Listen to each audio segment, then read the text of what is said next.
Welcome to Figure Eight, where we feature inspiring stories of women entrepreneurs who have grown their businesses to 7 and 8 figures revenue. If you're in the mix of growing a bigger business, these stories are for you. Join us as we explore where the tough spots are, how to overcome them, and how to prepare yourself for the next portion of the climb. I'm your host, Julie Ellis. I'm an author, entrepreneur, and a growth and leadership coach who co founded, grew, and exited an 8 figure business. This led me to exploring why some women achieve great things. And that led to my book, Big Gorgeous Goals. Let's explore the systems, processes, and people that help us grow our businesses to new heights. If you're interested in growing your business, this podcast will help. Now, let's get going. Hello, and welcome to today's episode of the Figure Eight podcast. Today, I'm sending a big welcome to Kristy Miller. A little background on Kristy. She's the founder of the Scented Market, where she recognized a need in the market for at-home self-care. And she's created products like scented soy candles, room sprays, bath salts, and, well, really, the list goes on. I love that these products are eco-friendly and they're made with really high quality ingredients. She has a great recycling program in her stores, and she's building a candle empire. I'm super excited to talk to her today. Welcome, Kristy. Thanks so much for having me, Julie. Oh, you're welcome. I'm so excited to talk to you today. And I wanted to start off with having you tell me a little bit about your journey to this business and your journey with entrepreneurship. Absolutely. I think my entrepreneurial career began back in university. I was finished high school and I went to university to become a nurse. And I completed my entire first year.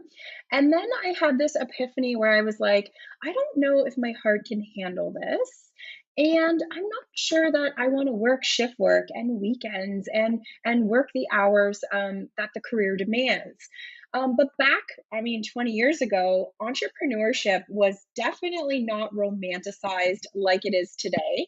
And I was actually viewed upon as a failure because I dropped out of university. I was a failure. I was going to amount up to nothing. And why ever could I even imagine that working for myself would be considered successful?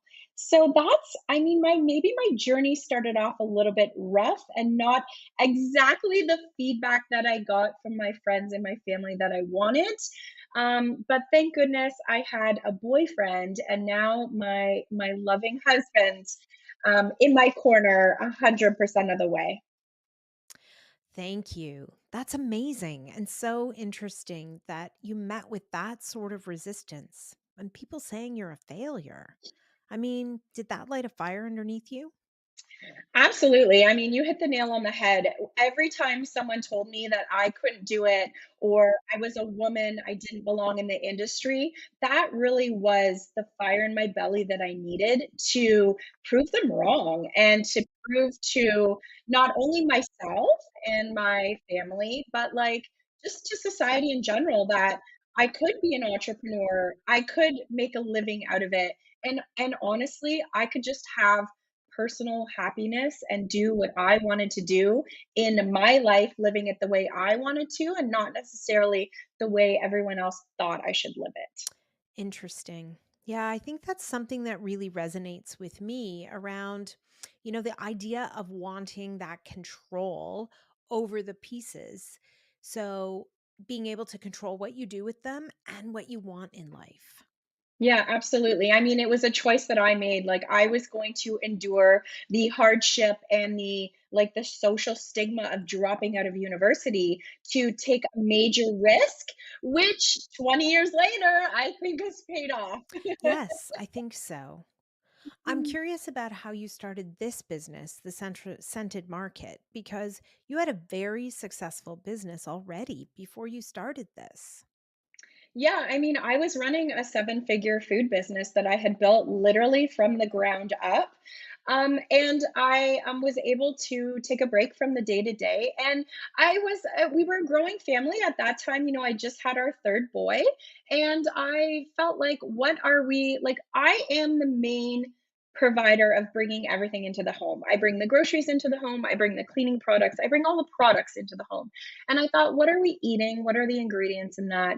And what am I cleaning with? What are the ingredients in that? And then honestly, Julie, I looked up at my ceiling and saw all this black soot and thought, I've never considered like what type of candles I was bringing into the home, and I was burning around my pets and around my young children, and it sort of sent me spiraling into this rabbit hole of what kind of ingredients are in them, and also, can I find a candle that I love and that's beautiful that I can also multi-purpose as part of my home decor? Because let's face it, I was a woman who, took care of myself, took care of my family, took care of my home, and I really loved a quality product, but also like a beautiful product that I could display in my home. And so you began. And I made my very first candle 5 years ago on my kitchen stove, and all of a sudden, my friends and my family were like, "Whoa, what's going on here? What are you doing?" And I was like, "I don't know, but it's gonna be something fun." And honestly, 5 years later, never in my wildest imagination did I ever think I would be running a multi-million dollar candle organization and, really just having fun all along the way. Yeah, and you have physical stores as well as selling your product online. Yeah, we have 4 physical store locations. There are our flagship store is in Guelph, Ontario, and then we have a store in Fergus, Ontario, downtown beautiful Niagara on the Lake, Ontario, and then not too long ago we opened a store in the Blue Mountain Village in Ontario. And our online store is still hustling and bustling. We're chatting around Black Friday, and we're going through all that Black Friday madness, but definitely our online store is our busiest. Yeah, that's great. So tell me a little bit about how you built the team that's around you to help you grow this business. I think I recognized very quickly that I couldn't do this journey alone. And I learning from everything I did wrong in my first business, really I was able to have an advantage of not to make that mistake the second time around. So I knew quickly that I needed to build a team, and I needed to build a team of really knowledgeable people and people that really thought about the wellness of the brand and put the brand first. And people who knew more than me. I never ever hire anyone who knows less than I know. You have to know more than I know, or know something, or be an expert in a field that I am not in for you to join my team. And I think that just really like sets a standard of the quality of people that work for us. But also, I wanted to make sure that the team I was building felt valued and felt like they had input on the day to day, the year to year building of the brand. And I think that really pays off in the long run. And how has the team sort of shifted as the business has grown from you at your kitchen stove to 4 stores and now a dedicated production space and all of the things that come with that? I think the team has shifted in really great ways. I mean, I don't ever feel bad about outgrowing someone or outgrowing an individual. I mean, the truth is, we're all learning and growing as we build our businesses on a day to day basis.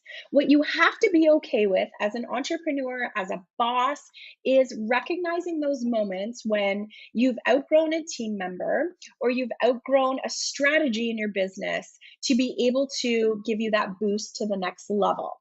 So, people, employees, mentors, business coaches have come in and out of my life, and it's not been a negative experience. It's been a really positive experience because they were put in my life, or I believe they were put in my life to teach me something at the time that I was meant to need that in my life. And then like the seasons, they too shall pass, and I should meet really great, inspiring people on my next journey or in the next season of my business. From where it really came from. Okay, yeah.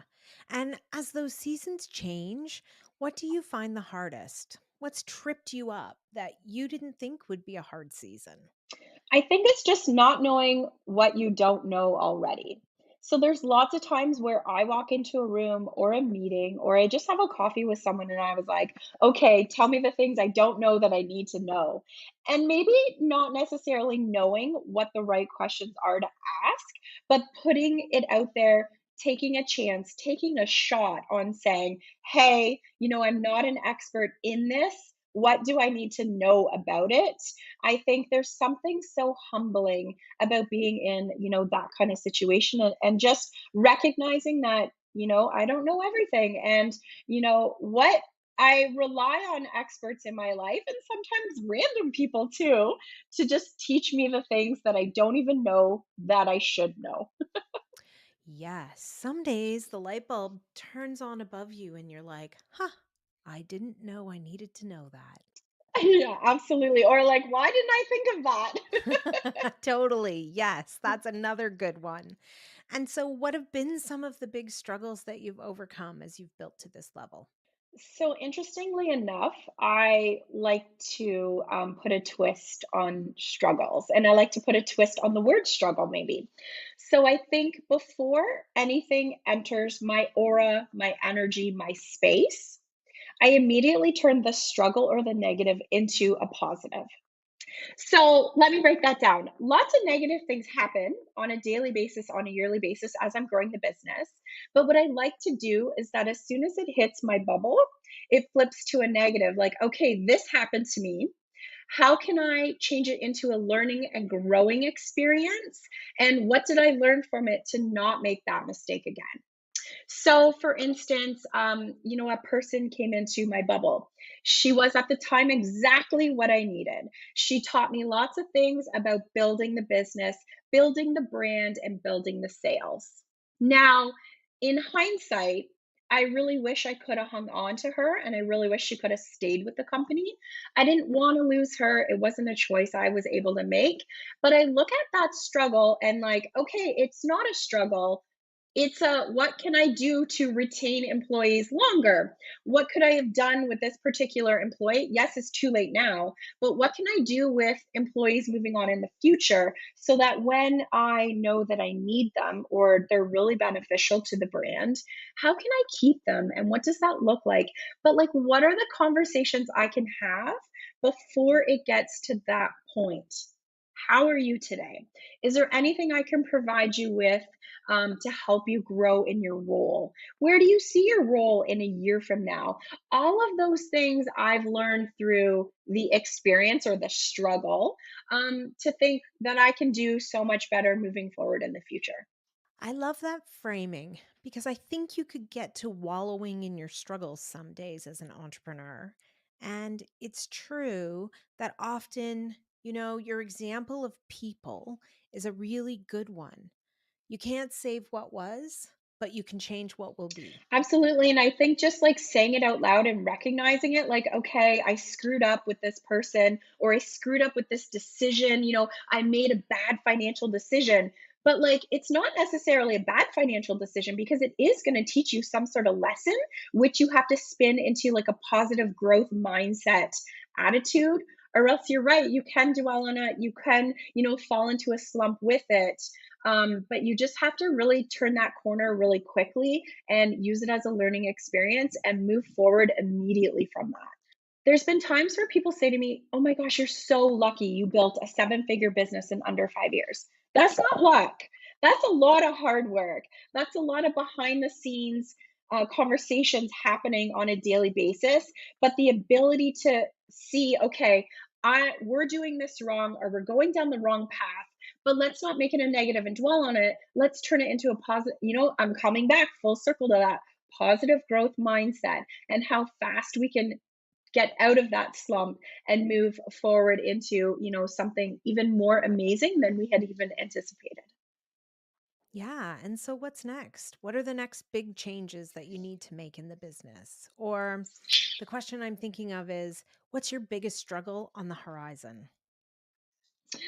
I think the biggest struggle for us, or like the biggest growth move, is I love being Canadian. I love living in Canada. But at some point I felt like I was capped in Canada. Just mainly due to our size. Really nothing that anyone's done, but just our size. I would love to make a huge push into the States. And I'm looking at 2026 because the struggle with that is making sure all the legalities are in place, the trademarks, the copyrights, the paperwork, the tax business account. Like there's so much, being able to just say, oh, we're going to move into the States, that comes with a lot of underlying issues that we need to legally and financially work through before we're able to accomplish that. And I think being in such a fast growth mindset, there's been multiple opportunities in the last year of like, this is your way to get into the States, or this is, people have approached me, oh, sign with this influencer. They are huge in the States. And I've had to, like, unfortunately say no, but not because I don't love that influencer or that company, because the scented market and the brand is not ready to make that move yet. And I didn't want to race or rush into something to not do it. Now, contradictory to my, I'm able to move fast. I'm able to move fast, but you still need to make sure you have the legal and the financial things set before you're able to make that leap. Yeah, and moving to another country is not a small leap. Opening up those markets, it's a big deal. Yeah, I mean, I think I always live by the motto of dream a size too big and then grow into it. So I'm always dreaming of these wild things, but then, I put it out to the universe. I put it in the subconscious mindset, and then it just comes to fruition, not by luck, but by hard work. Definitely. Yeah. I think of all the things that come with a project like that. And it's also having the right amount of time to plan it and do it well, not half baked. And you don't want to be doing a toe dip and use an influencer and then you can't really deliver on the promise or the product or you have problems. You don't want it like that. Absolutely, and I'm definitely one for, like, not like, it doesn't have to be perfect to get it to the market, but, like, you have to make sure that you're doing your due diligence. Yeah. Yeah. And I'm getting the picture of how you really want to set yourself up for success in every way you possibly can before you go there. Absolutely, and I think too, like, I definitely have to applaud you and give you a big pat on the back because through your book, Big Gorgeous Goals, I've really thought about, like, what my 1 year, 5-year, 10-year, 15-year goals are, what retirement looks like for me. It's really, like, through reading your book, it's really opened up my mindset to, like, man, I should start planning maybe an exit strategy 20 years from now, but like putting that in my universe and in my mindset to be able to grow, but like in the right direction. It's like having those puzzle pieces laid out on the table for you to play with as you start figuring out where you're going and to also revisit the goals. Absolutely. It's like, someone gives you a tool. It's up to you whether you use it or take advantage of it or not. And if you choose not to, okay, but that's on you. What's one thing you're looking for in your business right now that you're looking for help with to help lever yourself forward in the next 3 to 6 months? Oh my goodness, that's a fantastic question. You know what? I'm always looking for what are the things taking up my time that I don't need to be doing that I could be delegating to someone else. And I think I've just hit the realization that I could probably use a VA. The fact that I don't have a VA already is mind blowing to some business people, but I just feel like I've always, right from the inception of the scented market, been very hands on, been very vocal. So I think I would love to move to a founder and creative director role instead of a founder and CEO role. Oh, that's an interesting transition. Yes, it's a whole other conversation. It's fascinating though, because that is big. It's a big change, but one that, if that's where your true gifts lie in the creative direction and the dreaming up of the products and the marketing, and all of those places, then it will probably be somewhere that you can sustain yourself really well for the long term.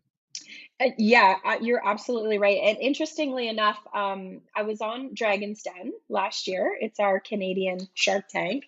And I actually pitched to the Dragons for an hour and 30 minutes. I mean, TV slims that down to 5 minutes.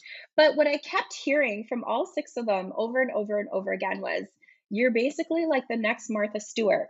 And all I could think of at the time was, didn't she go to jail for tax evasion?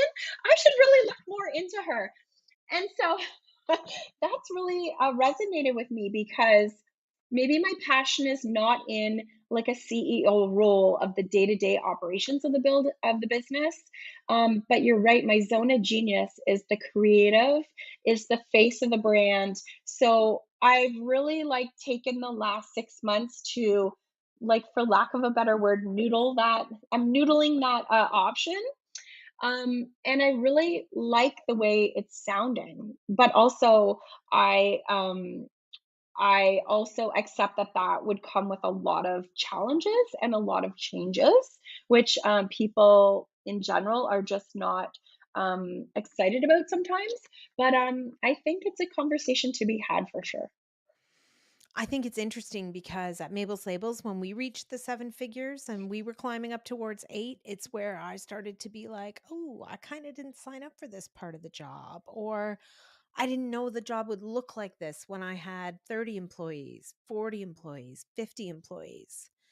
Like it really, really changes from, the dream, and from, in some cases, my case, the dream we had in a basement of making labels for moms who needed their kids' stuff to come home to them. That is very different than leading an IT team of which I had no experience. So I think it's a real time when we start to ask ourselves questions about what we really want. And I think that that should not be frowned upon. I think that should really be like a shining North Star in every entrepreneur's life. Like, really ask yourself the questions and reflect on, like, what this could mean for you, or, what this next chapter, next challenge could bring you. And recognizing that as your business grows from 7 to 8 figures, or maintain at 7 figures, really, is like, are you happy? Is this what you wanted? I always swore that the day I wasn't happy doing this is my last day at the company. So I always want to make sure that I set myself and I set my team up for success. Yes, I think it's a great point. And so, what do you mean?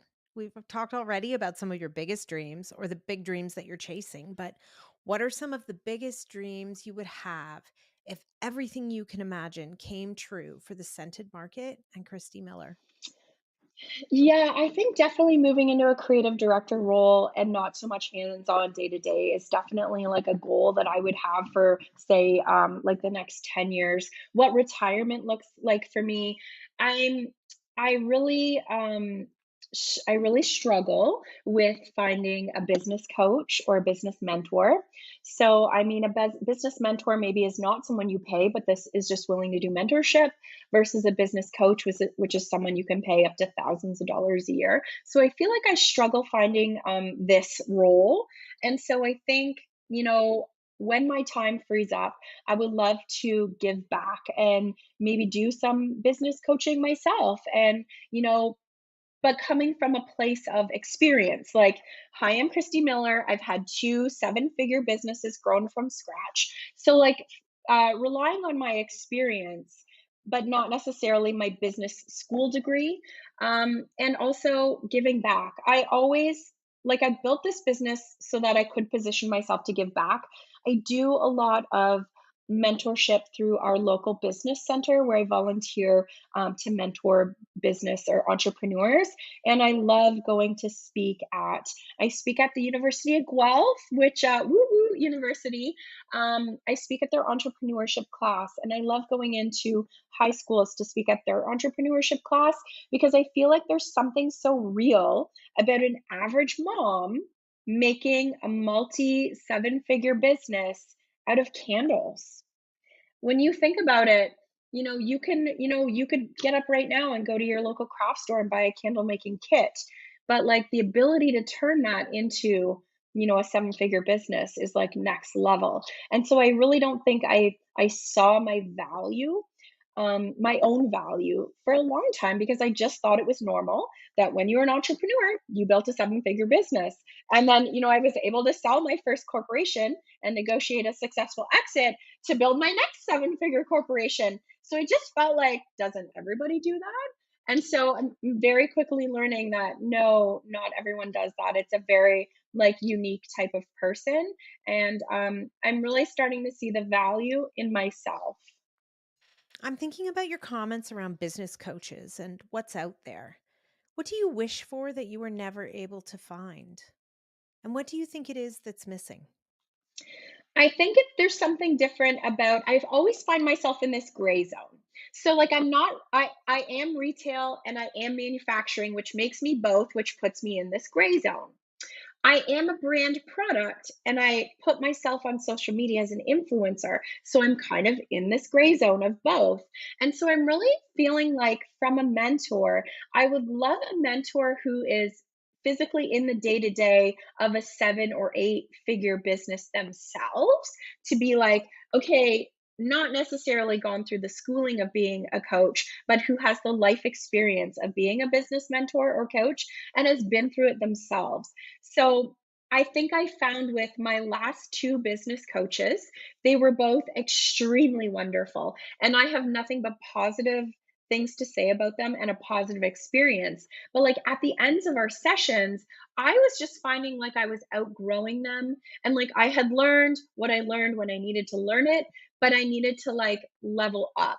And I just feel like I'm struggling finding that like level up coach that is doing it or has done it themselves that could come full circle to coach or mentor.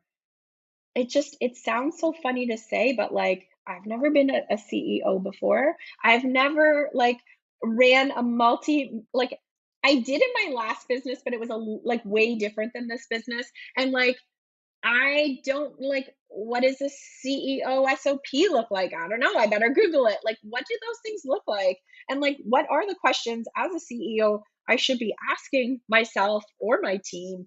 And so I think that definitely is a struggle. And learning where to find those resources.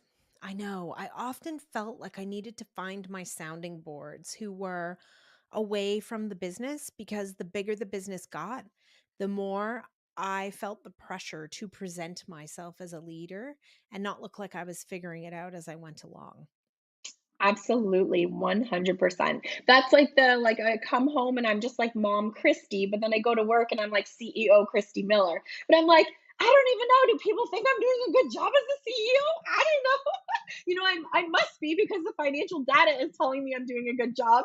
But I'm like, what am I missing as a CEO that I think that a business mentor or business coach could really help and guide in that direction? In 5 years, I want to be an eight, nine figure business. And like, I want to dream a size too big, but like, I need to make sure that my foundation of my business and of my brand is there and supported successfully in order to make that leap.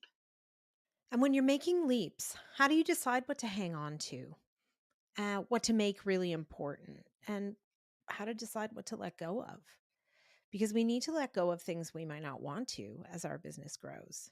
How do you decide? I used to decide with a gut feeling, right from my gut, based on no data whatsoever. And I think since my Dragon's Den episode, it's really like gave me the kick in the butt I needed to get the numbers in front of me, get the reports in front of me, start making. I mean, obviously, my gut is good. And I'll always rely on it to some degree, but I learned to start looking at the numbers and the analytics and really reading them and putting time and effort into learning which ones I need to look at every day, which ones I need to look at every month, and like really letting them be my guiding star to, okay, let's make this leap. But like, what do the reports or what do the analytics tell me?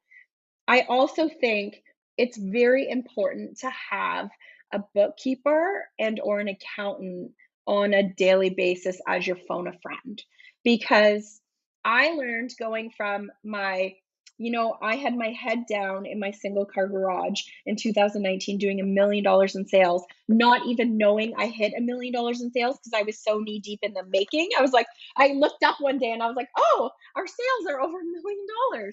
But like having the support of a really great, I mean, my bookkeeper is amazing. I say, hey, I want to open a new store in the Blue Mountain Village. She walks me through all the numbers we need to know. She walks me through all the financial data that we need to compile, and then what sales look like and what our forecasts are, and if it is even a financially responsible decision to open a new retail store. I mean, in the midst of an economic crisis, what does that look like? And so I think having the right people around you and the right data in front of you is easier to make a gut decision than not having the support. In the gut decision making days, as the business got bigger and the decisions were harder, did you find it took you longer to make them? I want to say yes, but the true answer is no, because I was really a risk taker and I was a Right. trigger puller. So you were like, boom, I let's was go. an instant. If you messaged me and said, Kristy, you should sell bath bombs because your candles are amazing. Next week later, I was launching bath bombs. Like that's literally, and like I stayed up 24 hours a day, 7 days a week, trying to figure out how to make a bath bomb. But like that is like how fast we were moving. And like honestly, Julie, we went from $500,000 to over $2 million in less than a year because I was making decisions that snap and fast. And that is, as you know, not a, well, the revenue growth part is sustainable, but the 24/7 schedule is not a sustainable way for you to grow a business. Well, and interestingly enough, my husband, my kids, my 2-year-old boy at the time was helping stick wicks to jars, and so I called my bookkeeper up one day and I was like, "Hey, like, when can I hire my first employee? Because I don't even know like if I can afford one or like I'm working too much." And she literally was like, "Well, let's see what the numbers tell us." And I was like, "Well, what do you mean? What numbers?" Like she's like, "Well, if you want to pay someone $60,000 a year, do you have $60,000 a year to give up and pay someone?" And I was like, "Oh," it clicked immediately. I was like, "Oh, okay. I have to pay people, which means I have to have the revenue and the money." And like since that literal conversation that day, I like haven't stopped building a team since. And like even now when we sit down for our monthly meetings, we're like, "Okay, what is in the budget for next year for growth? Does it look like outsourcing growth? Does it look like we can hire a full-time in-house person?" Like what we're always like pre-planning for the growth, and that includes like wages and infrastructure in the company as well. And that's the interesting, I think, Mm. secret sauce of the gut combining with the facts and the numbers to really help you make great decisions. Yeah, there's definitely a real balance between like listening to both. The gut is the heart and like what feels right. But I always, no matter what decision I make, personally or professionally, I always start with, is this good for the brand? I mean, even in my personal life, if I'm doing something or, I'm going to an event and I'm wearing something, I'm like, am I on brand? Are these colors on brand? It's all like I am brand obsessed, but like that's such a great thing because I'm always considering the impact on the brand. And I think that the scented market, has really great brand value. And I think it's because it's always in the back of my mind. It's always on my mind on a day to day. Yeah. And then your customers become really brand loyal. We do have brand evangelists. Absolutely. I always keep circling around like, what can I do? What event can I host? And just invite our brand evangelists just for fun because these women are absolutely incredible. And I think it says something because every time I go to a networking event or I go to the mall, I'll have someone come up and they'll be like, "You don't know me, but I used to pick up candles from your bin at your house in the front of your driveway. And like it's been incredible watching your journey." So like as much as society tells us to watch the negative, look at this bad thing happen to this person, like I've really created an incredible community around the candle based on positivity, uplifting comments, a community you want to belong to because it's just a lot of fun and it's very positive. And I think like I hold my community very sacred and very valued. I'm so grateful them because they are truly the drivers of the brand and they're incredible. That's such a great thing to have behind you. Yeah, I mean, I attribute a lot of our success too to like I knew from day one exactly who our target audience was. It was me. I never ever veered from that, like, oh, I can capture everybody.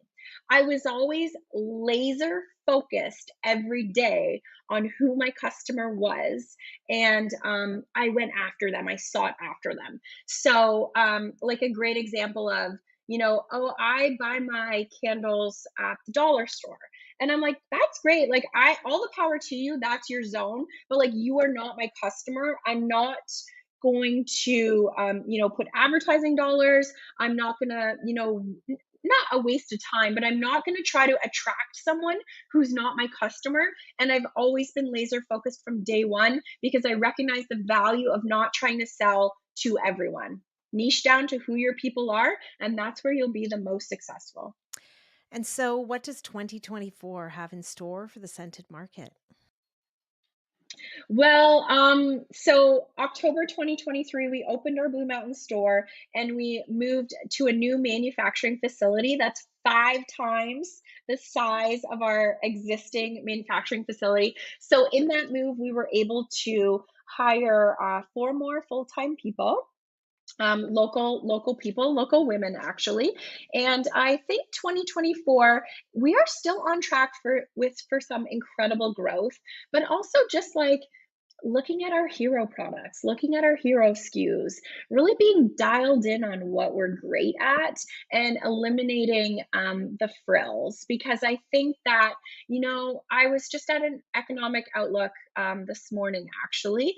And although on the news it's negative, the impact was very positive and very positive things for our economy. So it really gave me hope that in the short term we might feel a squeeze or a pinch, but coming into late 2024 things are going to really open up, and I think the economy is going to really turn around and do wonderful things. And I just want to be able to support people in their self-care at home. I want to elevate their everyday. I want them to indulge in the sensory experience and really be there for them and be customer focused and customer driven to show them that we really do care about our community and making sure that they're every day they're taking even if it's 3 seconds of self-care time or some time to themselves, whether that looks like reading a book or lighting a candle or having a bath, really focusing in on the things that matter.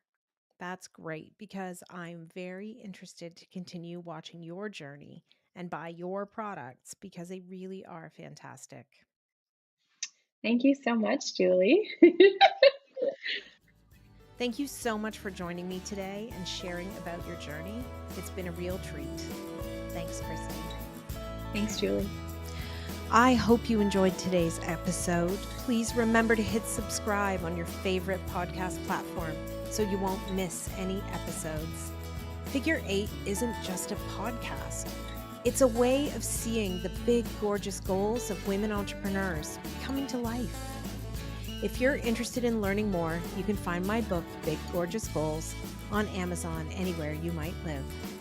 For more about my growth and leadership training programs, visit www.julieellis.ca to see how we might work together. Read my blog or sign up to get your free diagnostic. Are you ready for growth? Once again, that's www.julieellis.ca. When we work together, we all win. See you again soon for another episode of Figure 8.